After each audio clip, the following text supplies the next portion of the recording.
Hey everyone, welcome back to Sold Out Chat, the gathering for marketing and tech experts and leaders that want to help their organization get to sold out status. I'm Ollie, the marketing associate here at Above Promotions. For those joining us for the first time, each month we cover tools, innovations, policies, and strategies to help brands sell out of products or reach capacity with your booked services. In our last episode, we discussed sharing your cybersecurity culture with your customers with Joey Hernandez and our CEO, Ebony Vaz. If you missed it, please visit our YouTube channel to replay the dynamic conversation. Today, we will be discussing removing ineffective marketing tools and strategies. So for today's chat, we will be joined by Ebony Vaz. She is the founder and CEO of Above Promotions and one of the few marketers in the world with an engineering degree and published research focused on human behaviors and statistical data. Hi, Ebony. Hi, Oliver. Hi, Ollie. Hi, OG. Yeah. Hello. I call you by, I'm gonna call you by all the names. I actually some people think like some people do like coffee, and I don't know, sometimes like when those mornings I work out, I'm like jazz. So I'm extra jazz, not only just to be on this call today, but it's the topic. I mean, Yes. marketing technology it's that thing that excites me, and I love helping clients to go through and look at their marketing tech stack. And so today it's just like, oh yes, I love this topic because people tend to stack up way too much stuff. They really do. They Yeah. add all these different tools, and it's like, you don't need like a million tools to get the job done. So I'm really excited about today's talk. I know, and that's perfect because we get to work with a lot of organizations here at Above Promotions. We get to see the various strategies and marketing techniques each user needs to succeed. And we also get to see companies paying for tools they don't use or ones that duplicate each other. Yikes. And there are so many things changing, including trends, customer preferences, spending patterns, and marketing strategies that work in the past that may not work or be as effective as today. So today's discussion will focus on removing ineffective marketing tools and strategies. We'll be exploring the benefits of doing so and the best practices. So before we dive in, I want to remind the audience to stay until the end for valuable upcoming opportunities. So be sure to listen all the way through for the details. So there's so much we can talk about here. So let's dive into my first question. So Ebony, how do you identify whether a marketing tool or strategy is ineffective or no longer effective? One of the really good ways is so oftentimes people will start to stack different tools and start to connect different tools for marketing and communications to their customers. I think one of the big indicators that something is wrong is when you get a client complaining or you get a reply back. So we oftentimes will, let's take, for example, email marketing automation. And there's so many different ways you can do it, whether through your CRM or through a email marketing platform, like the MailChimps and the Constant Contacts of the world. And so sometimes we go into this place of automation to where our customer segments have not been segmented enough and where we've tried to merge. So I feel as though the complaint back from someone on your list is a good way to know that a tool or a strategy you're using to use a tool is no longer effective. Additionally, I will say anytime you see a change in regulations and concerning data privacy and customer data, that's another good indication that you probably have a marketing tool that is no longer effective. It's sad to say, I really hate to say it because I do have colleagues that have different startups that are in the tech space, and some of them do have marketing tech tools, but a lot of marketing technology companies, they're not keeping up with all the different regulations. And I know, Ollie, we talk about here all the time, like Yeah. California, Colorado, Virginia. Yeah. We're always talking about these states making these privacy rule changes. And so anytime you hear like, oh, a state is making a change in the privacy policy, I guarantee you your marketing tool has not caught up with it. Essentially, there have been times where some of the leading organizations that you will see having marketing tech offerings, I have actually emailed them asking them, like, what is this? How are you handling this change? And essentially, their team will come back and saying, we have not made these changes yet. Well, that's not good to hear because the government is already, either the state government or the federal government has already made this change.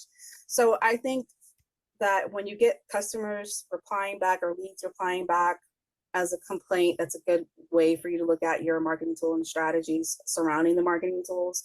But also, anytime you see regulations change, that's a good way to know that you're probably not, you should probably edit that marketing tag. Thank you. Yeah, data reports, the data privacy. So those are really changing as well.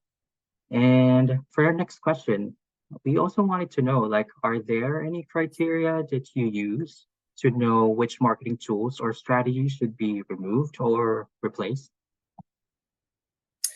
Yes. So we actually have an audit, and it's funny. I've been thinking about this for a while and actually providing it to people when they ask for it and whenever we cover this topic. But for us, we want to always take a look at one, what are the data privacy laws, right? So I can't stress that enough.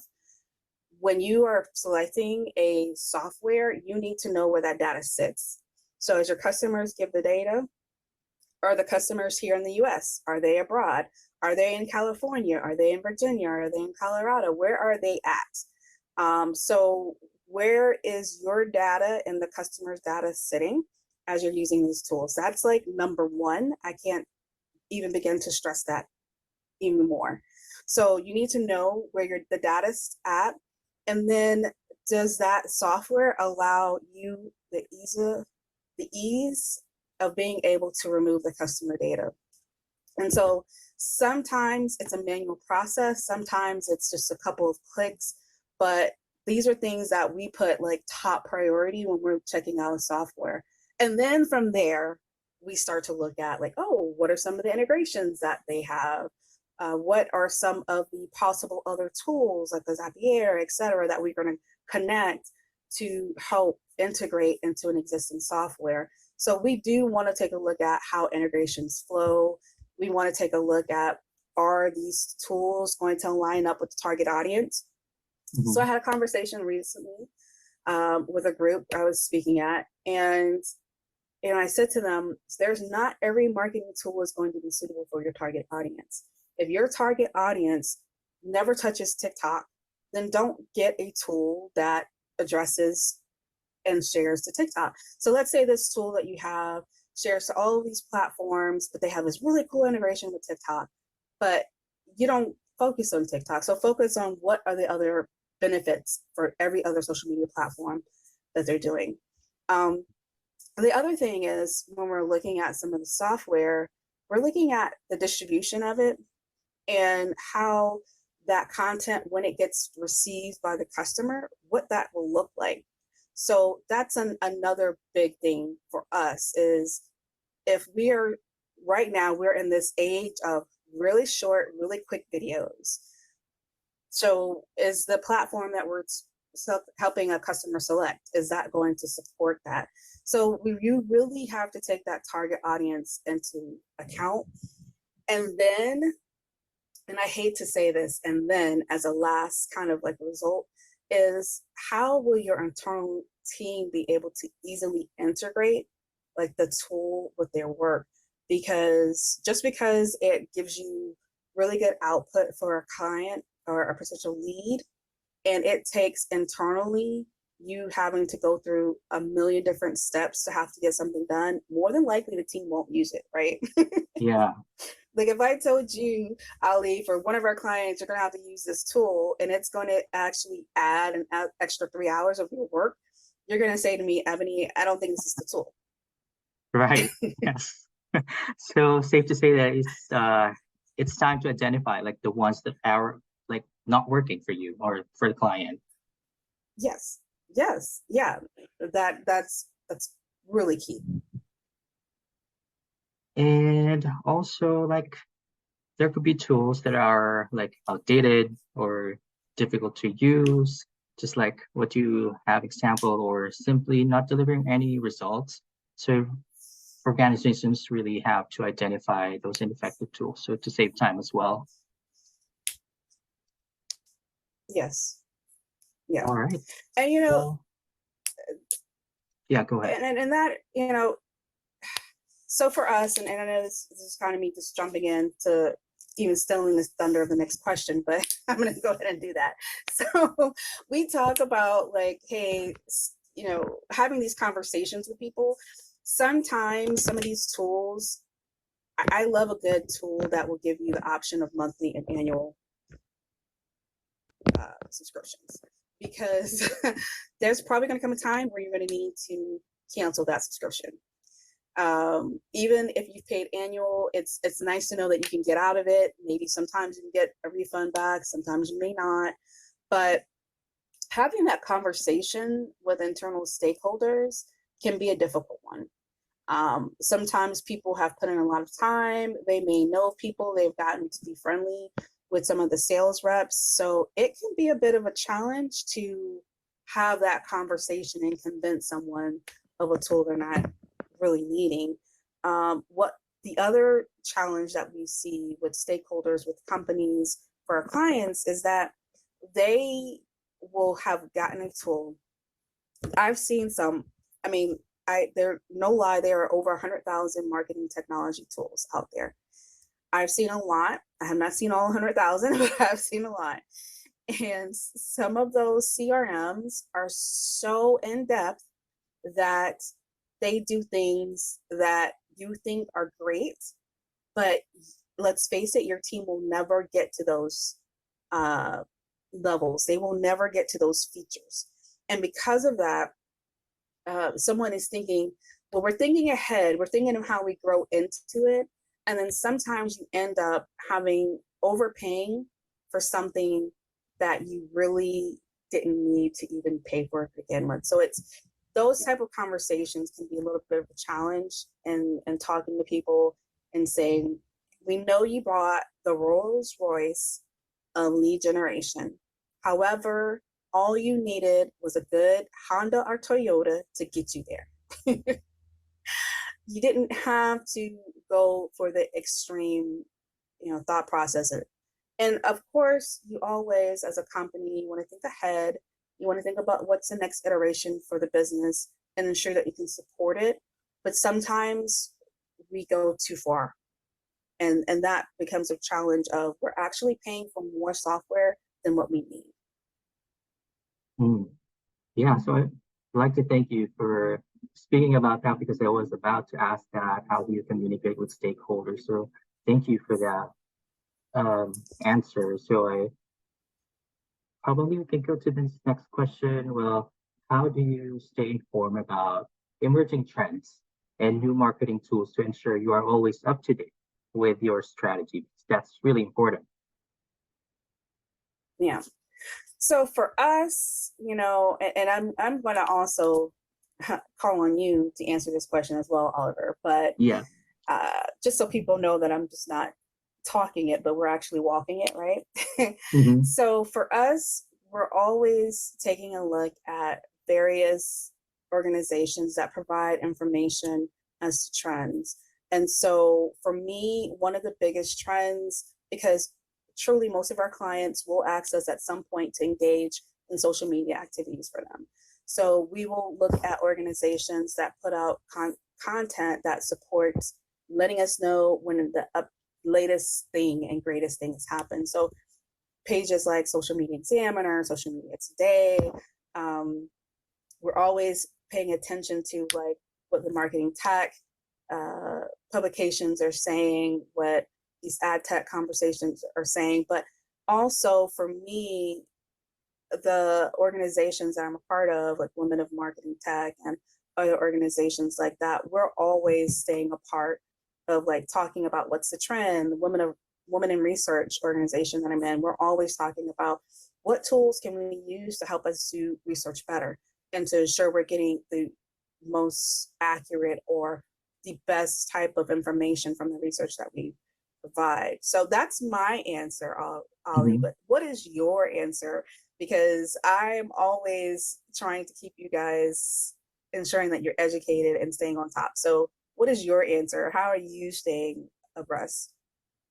Well, actually, what I really do is research, research, research. I have to say that 3 times because that's really important. I have to stay on trend because it's ever changing. Like it's change is really constant with marketing, and you have to know everything, and you have to go with the trend. I also go to social media.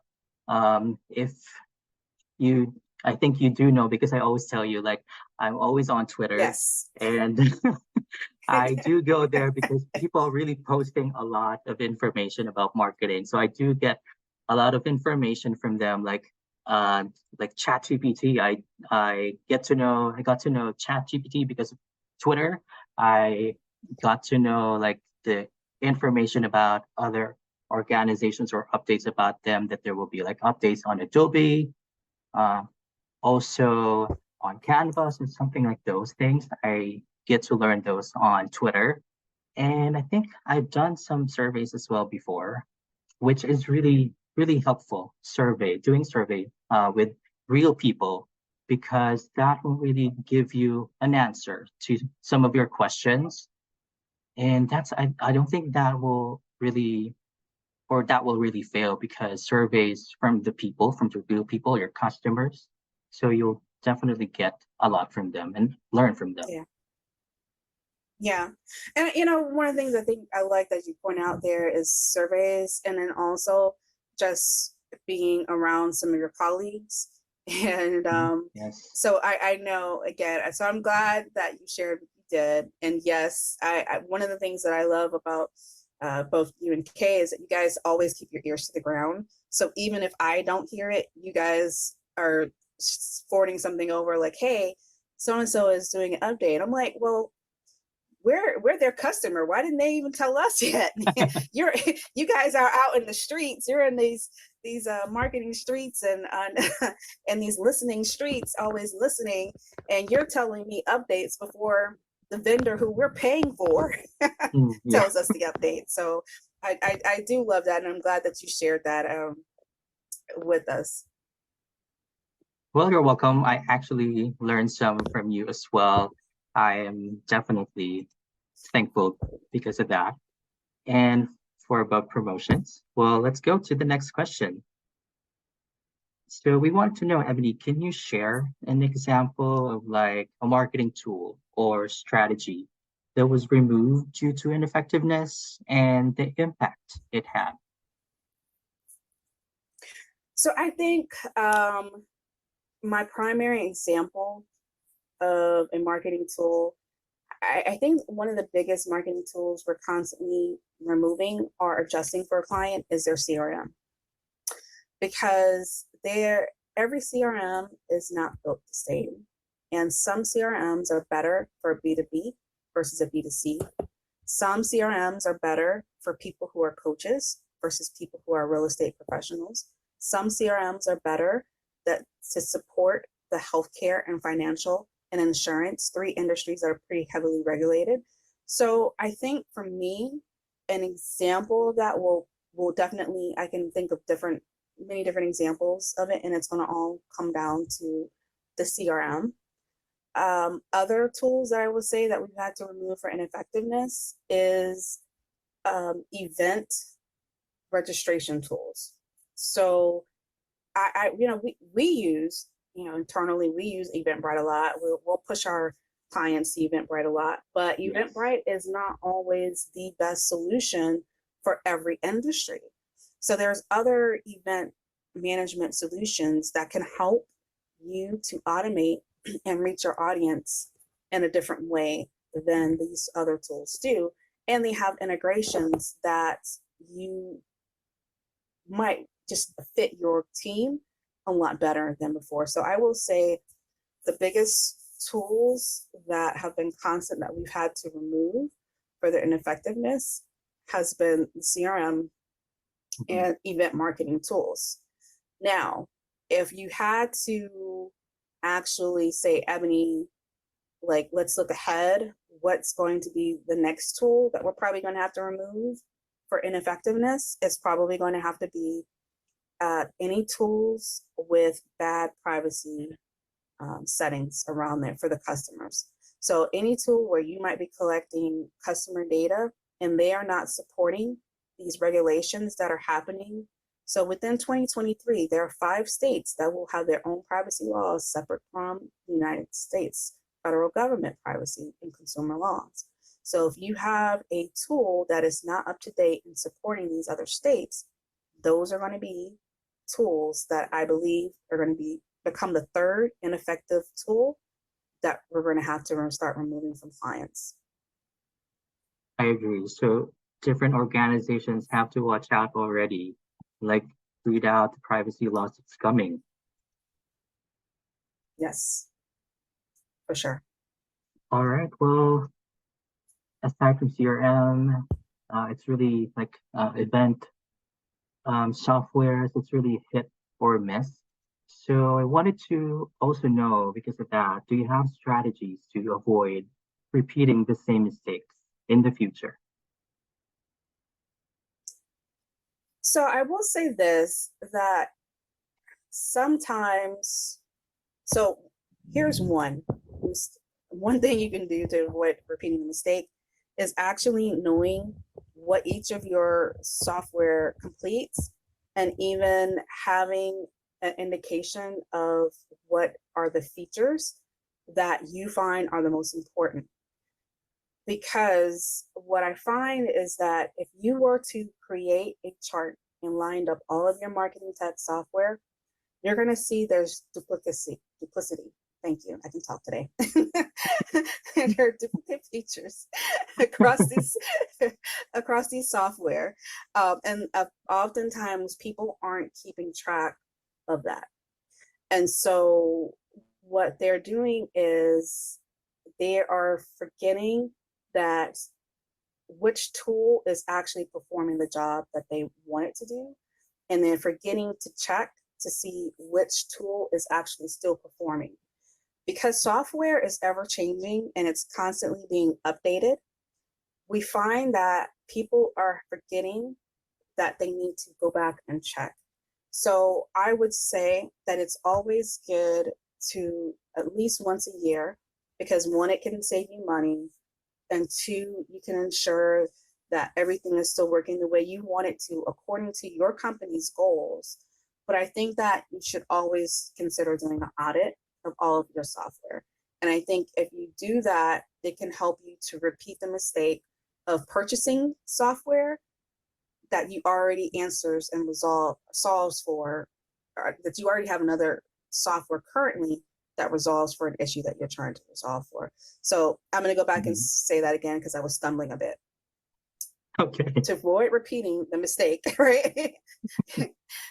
You don't want to choose another software that's going to do something that your current software already has. And so if you take that time to say, my strategy is every year, I know what my goals are for the year. I know what I want to accomplish, and these are the tools that I have. Will these tools help us to meet these goals? Will these tools help our company meet these goals? No, they will not. I need to go ahead and cancel the subscription. No, they will not. They're not keeping up with the privacy laws. No, they're not.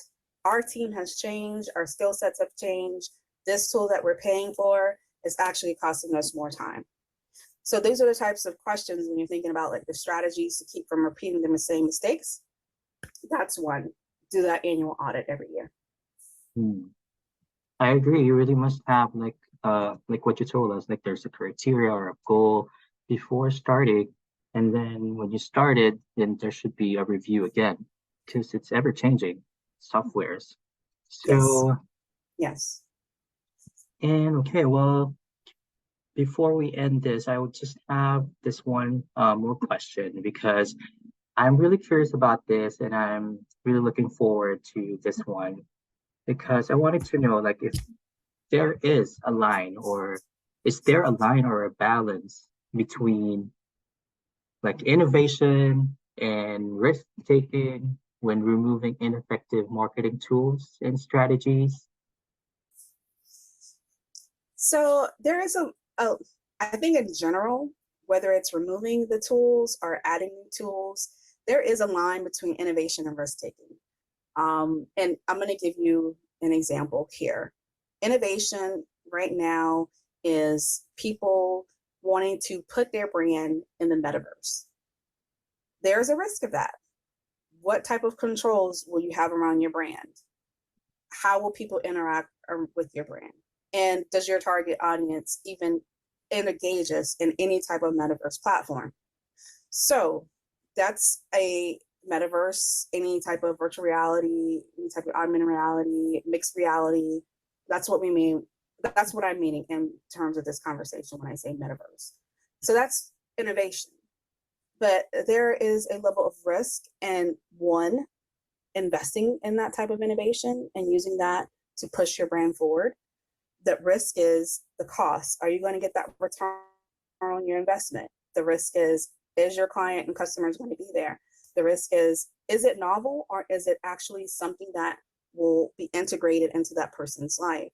Now, if you tell me we're going to do a VR video, we're going to put it in MetaQuest, and that video is going to be 2 minutes long, and that's the only content we're going to create to be in the metaverse, is this a risk worth taking? Are you going to get your return back on your investment having made that decision? So there is a line between innovation and risk taking.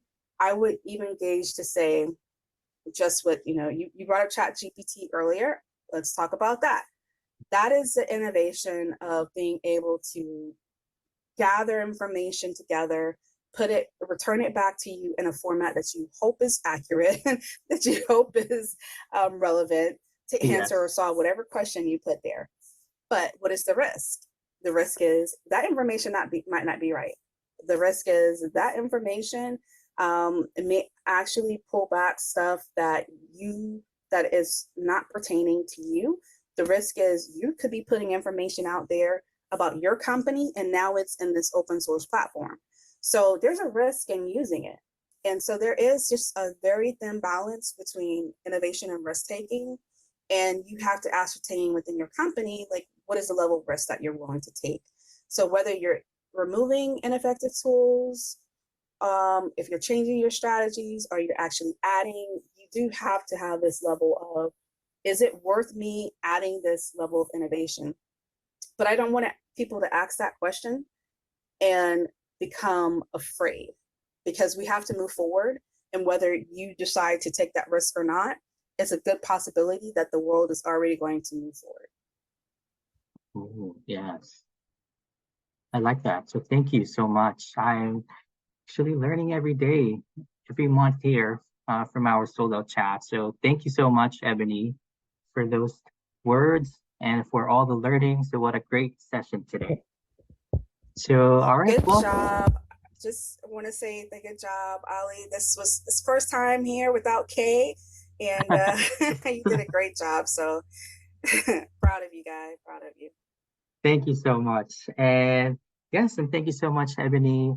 All our listeners, thank you. We were given points on how to know whether a marketing tool or strategy is ineffective and the criteria we use to determine if it should be removed or replaced. It's also essential that we were able to talk about the right communication with your team members and your stakeholders, which is very important.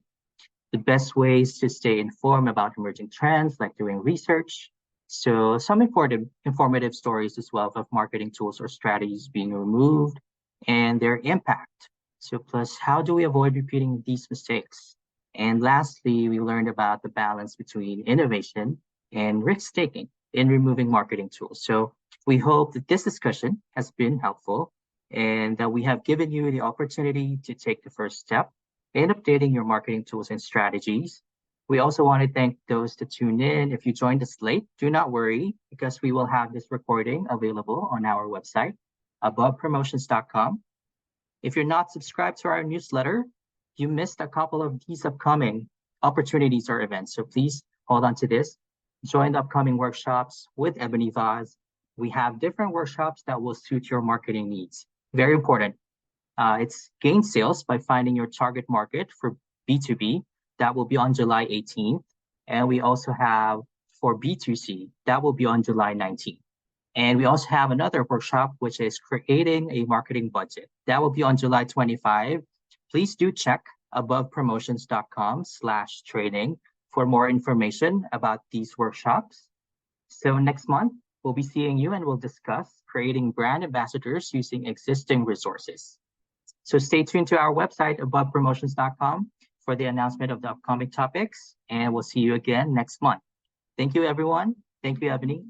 Have a great day ahead.